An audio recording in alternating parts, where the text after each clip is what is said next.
নবী ডেকে বললেন, ইয়া বেলাল আনফিক ইয়া বেলাল লা তাখশা মিন যিল আরশি ইকলালা।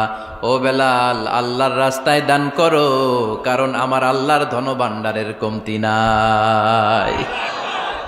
সাইয়েদনা বেলাল রাদিয়াল্লাহু তাআলা আনহু সবচেয়ে গরিব। শুনতেছেন? বুঝতেছেন? সবচেয়ে গরিব। ডাউন পার্টটা ঢাকার মতো একটা গার্মেন্ট ছিল, একটা কাপড়, এটা পেঁচায় আসতো, নামাজ পড়তো। গায়ে রাখার মতো কোনো জামা নাই, আর খাবার দাবার টাকা পয়সা বলতে নাই। ওই সাহাবীরে বিষ্ণু ইসলাম বললেন, আনফিক বেলাল, বেলাল তুমিও দান করো, তুমিও দাও, দানের হাতকে প্রশস্ত করে দাও। আনফিক ইবনা আদম উনফিক আলাইক, হে বানি আদম দাও, দিলে আমি তোমারে দেব।